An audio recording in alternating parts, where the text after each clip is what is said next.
Okay, when Henry David Thoreau was living on Walden Pond in 1845, it's a lot like me sleeping in a tent here in Indiana. Okay, what did he feel? What did Henry David Thoreau feel? Okay, he's living on a lake, and I believe he can see the lake, Walden Pond. So he sees Walden Pond from his room. Now, I don't know what the situation was. They're going to try to dream of what it was like. What happened is a noise. There's a noise of water when it drops on your roof. Okay, so you start hearing these like patter, patter, patter, patter noise of water, and it slowly increases in volume. It goes up and down. It's kind of a roller coaster of sounds. He's going to ask himself, am I secure? Is there water entering my home? This is 1845. What am I feeling? I smell rain. Yeah, rain is a fresh, clearing smell. It's like the cutting of fresh grass. And guess what? Henry David Thoreau probably cut his grass with a sickle. Okay, not a lawnmower. Okay. Thoreau had a long view on life compared to a lot of us that just have a one-day view. He had a long view. He studied the ancient text. He studied a lot of like different Eastern religions, and he thought about things in a lot different way then. But he took the time. He took a pause in his life. So when it starts to rain in the middle of the night and it's dark, I wrote this when it was 3:30 in the morning because I was woken by the rain. While his friends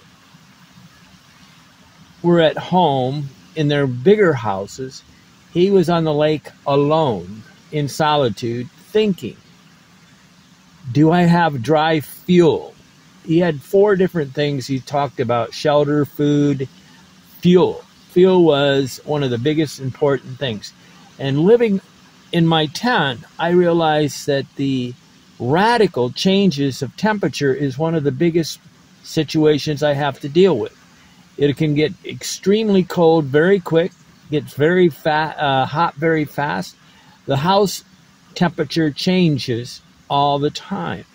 So dry fuel in the middle of a rainstorm, you start thinking about different priorities. You wake up, you hear the noise, you think, well, the 2 normal things is I need a drink of water. So he goes over to his probably what would be a wood kind of barrel-like container, and he dips out a drink of water thinking, there's bugs in this. But he clears away because bugs accumulate. He probably took a piece of cloth and had it spread over the top of the barrel-type container that held his water. Or maybe he just waited until the rain stopped and went to the lake and took a drink out of the lake. I wake up and what do I have to do? I want some coffee. I can use a immersion heater. I have electricity. I can make a cup of tea, a cup of coffee. But Henry David Thoreau had a little fireplace inside his house, so he would have to stoke up the flame. There probably was some inside the fireplace. There's these cinders, and there's like a fire that goes all night long, and you kind of keep it running by just putting a few flames on it. But if it's the middle of summer, it might be too hot. But does he cook only on this flame, or does he cook outside his room? Normally, in a kind of house, you would cook in the middle. Anything you could do to start cooking outside the room. In most cultures that are tropical, they do all their cooking outside the room.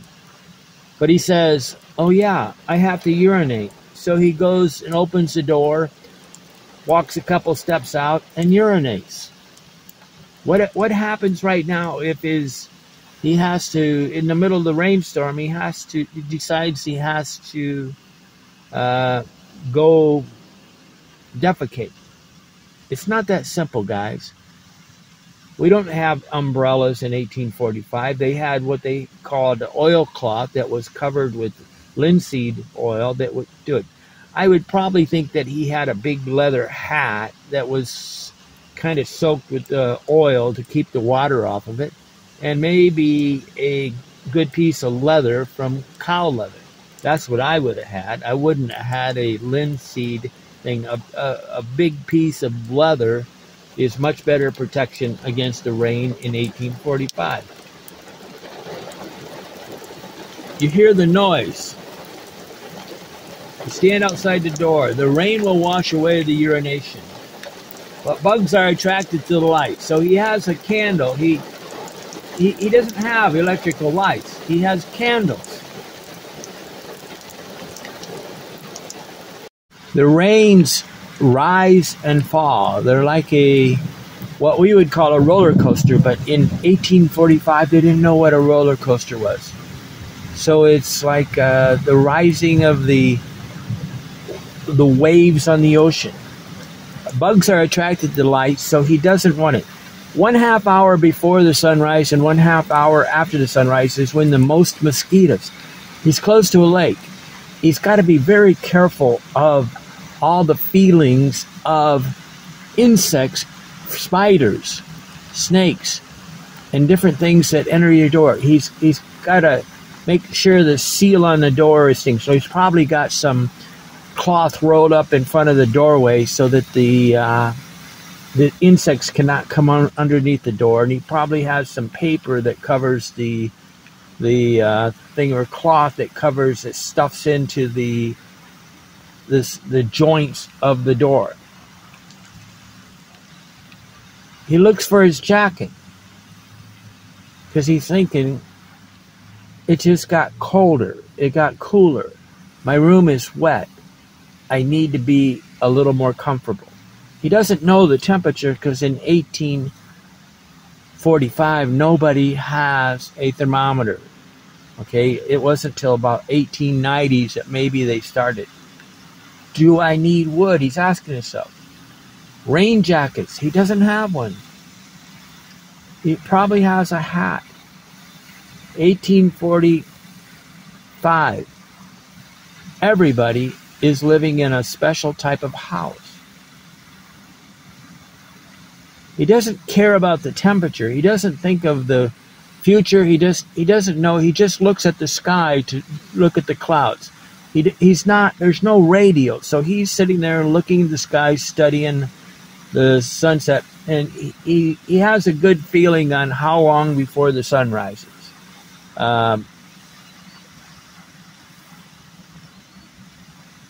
He had to look at certain things. He had to look at there's all this idea that we know the temperatures of things. They only had what they call proxy data. They knew the thickness of a tree. They could measure the seasons by the rings on a tree. When you cut off a tree, you can kind of measure it. But the average tree doesn't go more than about, say, 100 years. The train goes by. You hear a noise. It's probably a bell ringing because they're coming into Concord, and they have to be careful that they don't kill somebody as they walk down the track. So they're constantly slowing and warning the people. But the train is probably steam, right? When you build a house in the 1845s, it's like building a barn in Indiana in the 1800s. It's pegs. They had, in Mom Graham's house, they literally had joists, or the beams in the floor were old trumps, and they built all the house on actual logs. So a log home was very common in 1845. So nails were not. Cut nails, they had cut nails. A cut nail is different than a round nail that comes out of a machine. So these cut nails, so he has to be real careful, because if the wind comes up too fast in the middle of the night, it may blow off the shakes of the roof and cause leaks. He probably had pans sitting around inside the room just in case it started to leak. But what was he protecting? He was only protecting his writing. So he probably had a wood box with a lid on it that he opened up, where he stored inside maybe some leather cases, like open pieces of leather, where you would roll up the cloth and the pencils and the pens and things like that. His father was a pencil maker. Orland, Indiana, where I grew up, was founded in 1830, so almost 15 years before Concord. Concord was founded in 1635, so it would have been considered an extremely modern city. Concord was only about 1.5 miles, maybe 20-minute walk from Walden Pond. He was not living in the wilderness, okay? But when he built his house, he tore down another house and used some of the planks. So the planks were very different. But it's 3:30 in the morning. If he uses candles to start writing or whatever, he has to buy new candles. In the moonlight, he can probably see through the window and write. But to have candles burning all night long, pretty much you go to bed when the sun goes down and you wake when the sun rises. It's very calming. The sound of the rain is nice. How to keep his paper dry so he can write. There's an increase in moisture in the room. He says, I want to write. He has an inspiration. A writer is like a compulsion. They have to write when they write. But he cannot see. The moon is hidden. He went to the bed. He does not know what time it is. He's anticipating that he slept probably until 3, 4 in the morning. And the sun will rise in another 2 hours. The wind is low. Yes, he doesn't have to worry much about the wood shingles blowing off the side, off his roof and causing leaks. He doesn't want to spend more money on cut nails. There's a peg and dowel system of building barns.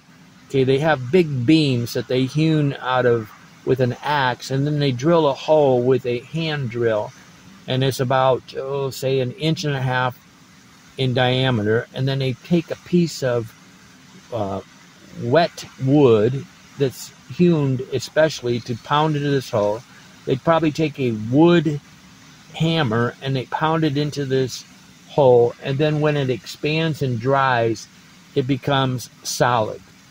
The house most likely had certain tenyons, certain joined joints that were created with wood pegs. It started to rain.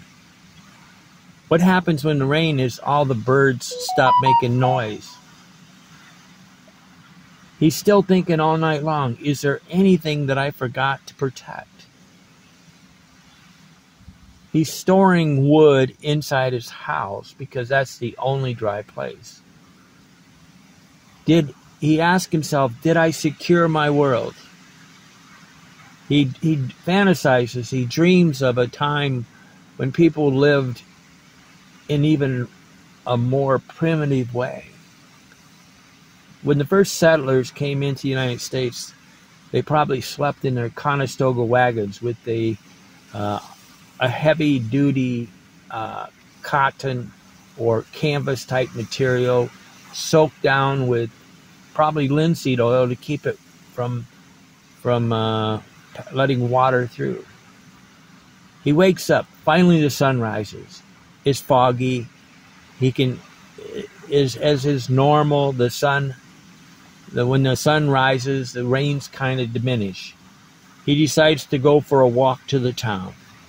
He wants to go see what the new world is bringing. So he can go walk to the town and talk with his friends. But when he opens the door, the fresh air comes in, and there's a smell, the smell of freshness. The rain has taken the particulate matter out of the air and it's cleaned the air, right? On the way to Concord, he sees farmers. He says hello. He walks his normal path, and it's well warm. He dreams of the past. He dreams of the future. He dreams of a world that is simple. He lives in a simple world where raindrops and the sound of birds surround him. He sleeps with nature, and there's nothing more calming than breathing and hearing yourself breathe in a room that is very quiet. And the patter of the rain coming down on your roof, the fresh smells, and life is good.